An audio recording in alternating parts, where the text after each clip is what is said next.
दे चावी आणल्यास ना काही विसरलीस? अहो ताई साहेब, चावीसाठी तर एवढे लांब आले ना. बर ताई साहेब, तुम्हाला आमच्या जुन्या घराची चावी कशाला पाहिजे? अहो म्हणजे तिथं समधी उंदीर आणि घुशी असतील.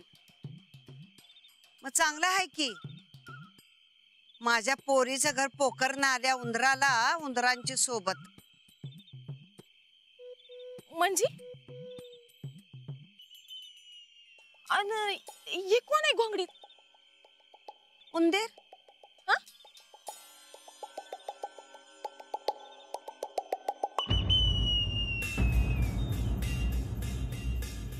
अहो ताई साहेब, जोंधळी मामा.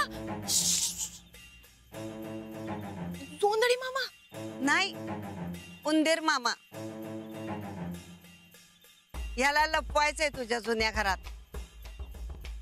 अहो ताई साहेब, पर तुम्हाला माहिती ना या जोंधळी मामासने अख्खं गाव हुडकायलंय. अहो तिकडे घरात बी ह्यांच्या नावाचा जप असतोय. अहो पप्पा जोंधळींना हुडकून देणार अशी गॅरंटी आहे त्यांना. आणि इथं मम्मी जोंधळी मामांना लपवायला. अहो ताई साहेब, कुणाला समजलं तर काय खरं नाही बघा. समजू नये म्हणून तर लपवायचे.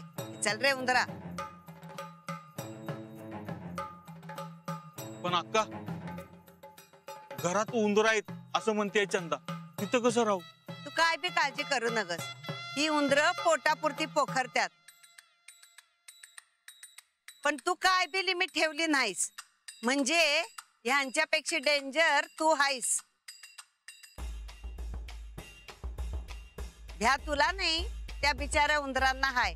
चल आता. अगं पण आता पण बिन म्हणत बसलास तर जा आत्ताच्या आत्ता हितनं. मग जा, तुला कुठे जायचंय ते. नाही नाही, राहतो इथं. मम्मी आणि हिश्श्याचं काय? नाहीतर मागणं आम्हाला बी चुना लावायचास तू. हा एवढा ऍडव्हान्स घे, बाकी सही सलामत चुकल्यावर देतो.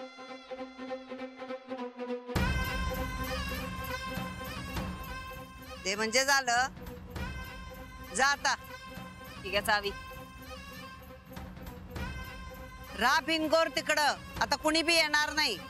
चल नंदुडे. मम्मी पैसे दे.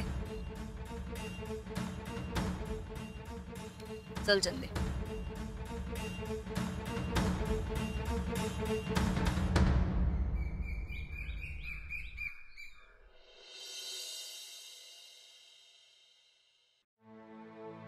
सूरज, साहेबांवरचा खोटा आळ तेवढा मिटवायला सांग बाबा.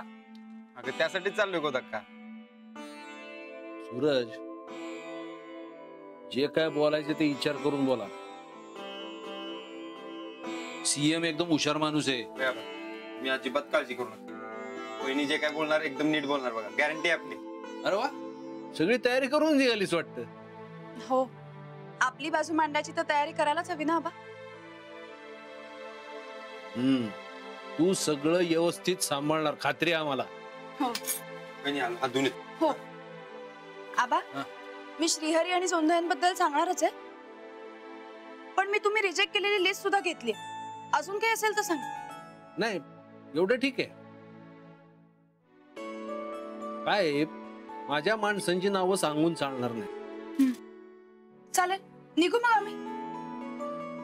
चला येतो आबा, येतो बघा. या.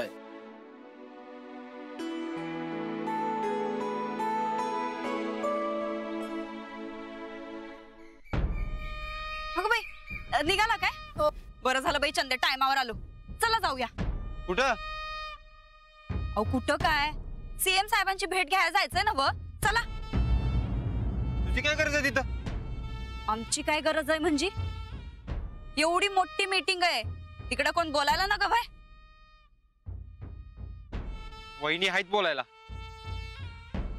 आमच्या पप्पांनी शब्द टाकलाय म्हणून मीटिंग होत्या. आम्ही येणारच. पप्पांसंगत जायचं, इथं कशाला आलीस? ते संगत येच म्हणलं होतं, पण आम्ही साडी बदलायला आलतो. आता सीएम साहेबांच्या समोर जायचं म्हणजे जरा घरंदाज दिसायला ना ग बाय. तुम्ही थांबा, आम्ही साडी बदलून येतो. काय गरज नाही तू यायची. आधीच आम्हाला गडबड झाल्या. चला वहिनी. कधीच येतो आम्ही. तसं बी आम्ही कायम घरंदाजच दिसतोय म्हणा. चला.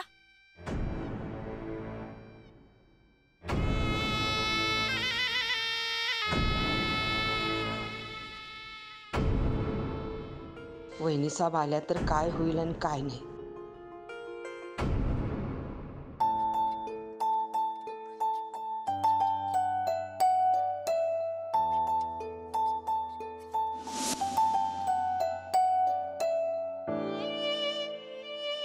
हा, जायला पाहिजे होतं. मीटिंग चांगली व्हायला पाहिजे. आता अंजलीबाई गेल्यात म्हणल्यावर बरोबरच बोलणार म्हणा. त्या आबांची बाजू बरोबर मांडणार. सीएम साहेबांसंगत मीटिंग चांगली व्हायला पाहिजे. एवढ्या कसला विचारता येऊ? काय डोळे बिळे फिरले नाहीत ना याचे पैसे बघून? बघायला पाहिजे.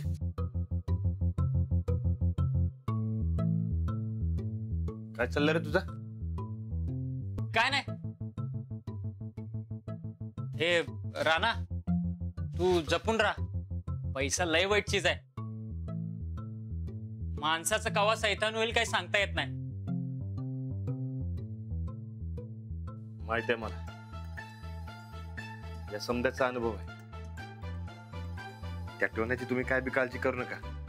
त्याला बरोबर हँडल करतो मी. तुम्हाला सांगितलं ना, मी काय बी काळजी करू नका. उद्याचा दिवस लय महत्वाचा आहे आपल्यासाठी. तुम्ही बिंदास राहा. कधी एकदाच पैसे मिळतात असं झालंय बघा मला.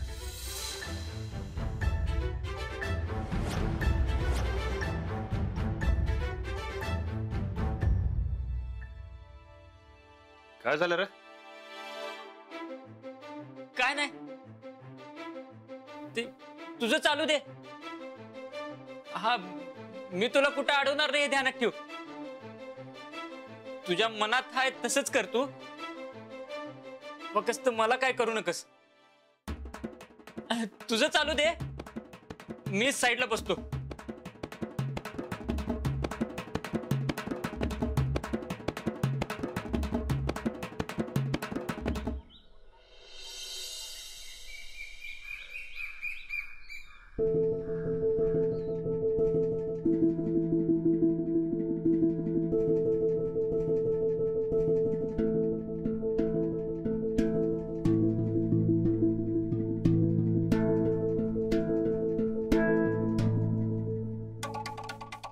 अरे साहेब नमस्ते. कसे आहात तुम्ही? हाय, मस्त मजेत. नमस्कार. नमस्कार नमस्कार. तिथं काय महाप्रसाद होता? काय गरज होती याची?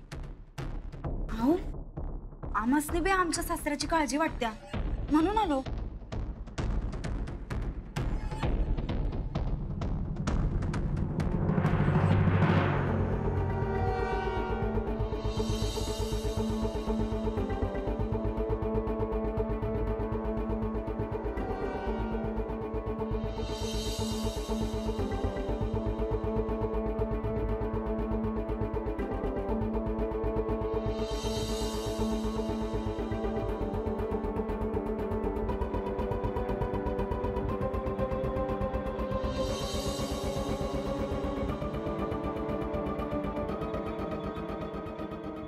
जाधव सर, सीएम साहेबांनी बोलवले. चला.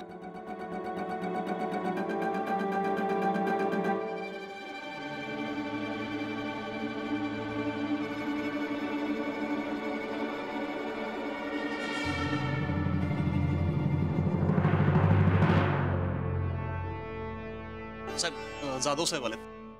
तुम्ही सगळे जरा प्लीज बाहेर या. नमस्कार. नमस्कार. या या या. नमस्कार साहेब. नमस्कार जाधवराव. या या. नमस्कार.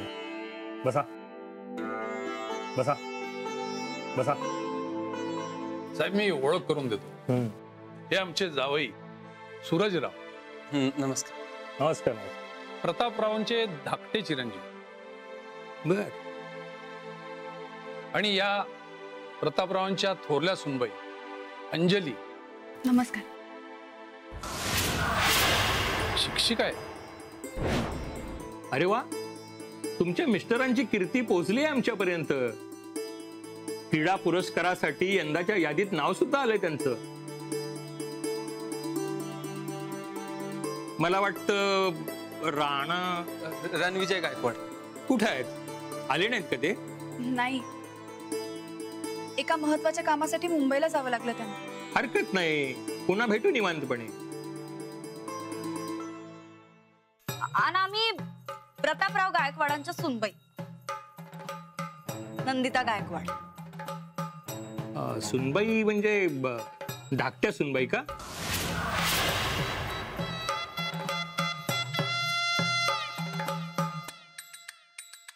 तुमची कन्या का? हो साहेब. जाधवराव, सॉरी, मगाशी सगळ्यांसमोर तुम्हाला आत बोलवता आलं नाही. काय परत चर्चेला विषय नको तो. साहेब, तुम्ही तुमच्या कामाच्या व्यापातून आम्हाला वेळ दिली, आभारी आहे. अहो, बाकीची कामं जशी महत्वाची तसं हेही काम महत्वाचं आहे. दुःख एका गोष्टीचं आहे, आमच्या पक्षातील प्रामाणिक आणि निष्ठावंत नेत्यावर भ्रष्टाचाराचा आरोप आलाय. हे खोटं आहे हे माहीत असून सुद्धा आम्ही काय पावलं उचलू शकलो नाही.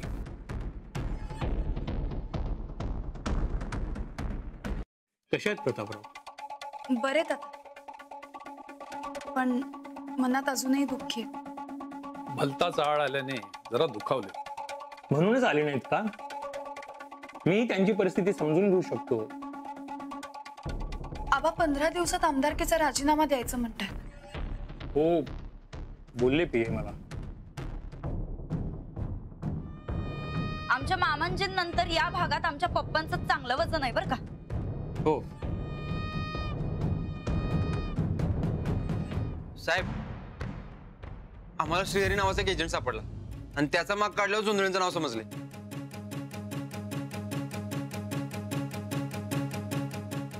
हो,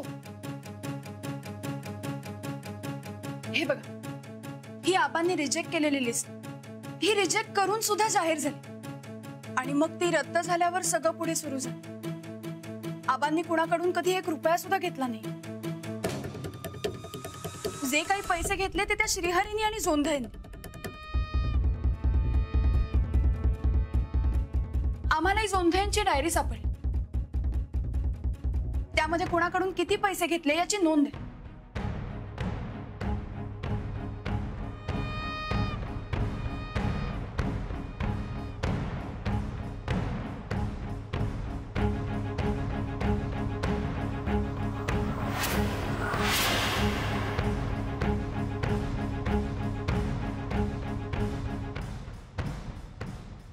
पण प्रतापरावांच्या सहीनं मंत्रालयाची यादी आली आहे, त्यात अपात्र उमेदवारांना पात्र ठरवलंय, वरून पैसे घेतल्याच्या तक्रारी, त्यामुळे घोटाळा झाला हे उघड आहे. हो, हे आम्ही नाकारतच नाही, पण याची दुसरी बाजूही तुम्ही समजून घ्या साहेब. आबा कधीच पैसे खाणार नाही.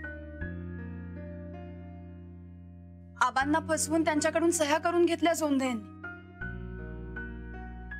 पैसे खाल्ले जोंधळेंनी आणि त्या डायरीत नोंद असणाऱ्या साहेबांनी. मग त्याची शिक्षा आबांना का? आबा आम्हाला कायम प्रामाणिकपणाचं महत्व समजावून सांगतात आणि अशा माणसावर खोटा आळ आल्यानंतर खऱ्यावर कोण विश्वास ठेवणार? ज्या माणसांनी आजवर निस्वार्थीपणे जनतेची सेवा केली त्याच्यावरच जनतेला लुबाडल्याचा आरोप करणं किती चुकीचं आहे साहेब. आज जर आपण आबांना मदत नाही केली तर उद्या प्रामाणिकपणाच्या वाट्याला कोणीच जाणार नाही. आबांच्या मनात न्याय व्यवस्थेवर विश्वास आहे तो तसाच टिकू द्या. तत्व, नैतिकता या गोष्टी तर आहेच आहेत, पण एक माणुसकी म्हणून तरी तुम्ही आबांची मदत करा. एक साधा माणूस आतल्यात खंगतोय हे तुमच्या लक्षात येत नाहीये का?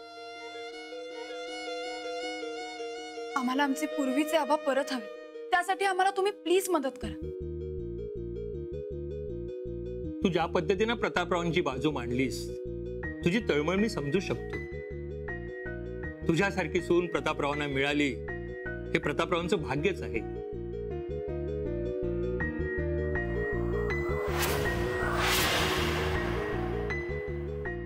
प्रतापरावांनी पैसे खाल्लेले नाहीत हे मलाही माहिती आहे.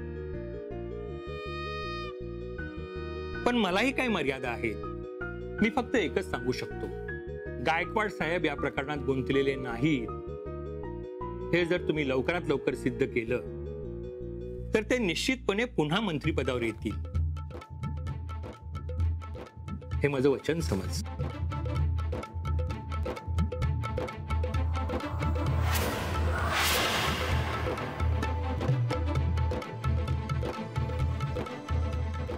आबा निर्दोष आहे ते मी सिद्ध करून दाखवीनच.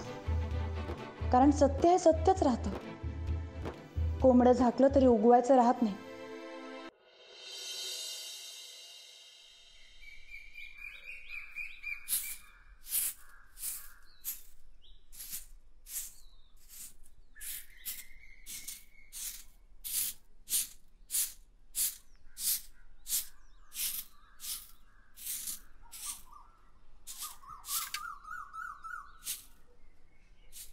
साहेब, अहो फोन तरी करतायसा का? अजून कशी आली नाही ती? येतील. मुख्यमंत्री साहेबांना भेटायचं लय जिकिरीचं काम असते. काय झालं असेल?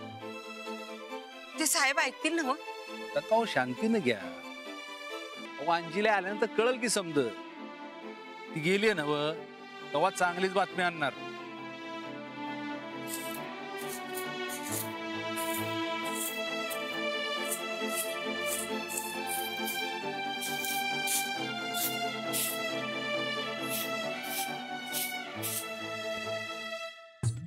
अंजली, काय झालं ग? पोरं दमून आली असत्या. हातपाय धुऊ द्या, चहा पाणी घेऊ द्या, मग विचारा की. बाबा अहो दमायचं नावच काढू नका बघा. आजची मीटिंग एक नंबर झाली बघा. अहो वहिनीनी तर असली बाजी मारली की नाही, सीएम साहेब लय खुश झालत. लय कौतुक केलं वहिनींचं. म्हणजे साहेबांवरचा खोटाळ मिटला म्हणायचा? नाही, पण लवकरच मिटणार आहे बघ. आबा सीएम साहेब म्हणाले तुमच्यावर जाळ मिटला की नाही, तुम्हाला पुन्हा मंत्रिपदावर घेणार आहेत.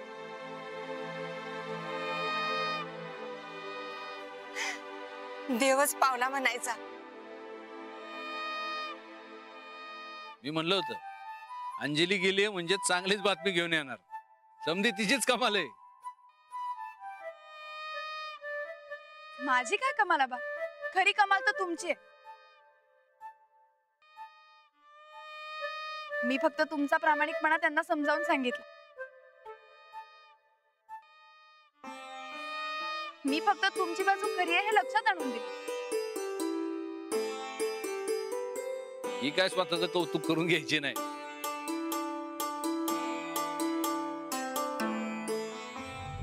आता पुढं काय करायचं?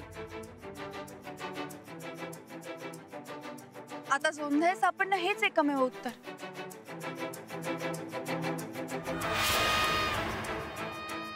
जोंधळे सापडायचं कुठं? सापडते.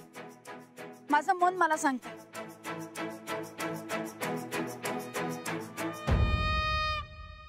जोंधळे पातात जरी लपून बसले असतील तरी त्यांना आता शोधून काढायचंच. मग काही हो. चला, दोघं दमून आला असशीला, हातपाय धुवून घ्या, तोर मी गरम गरम खायला देते. हो, आले. आलेत मोठे पुन्हा मंत्रिपदावर बसणारे. तात्याची पंगत वाढल्या भाई. जोंधळे मामासनी आम्ही अशा जागी लपवलाय की किती बी हुडका घावणारच नाही. चॅलेंज आहे आमचं.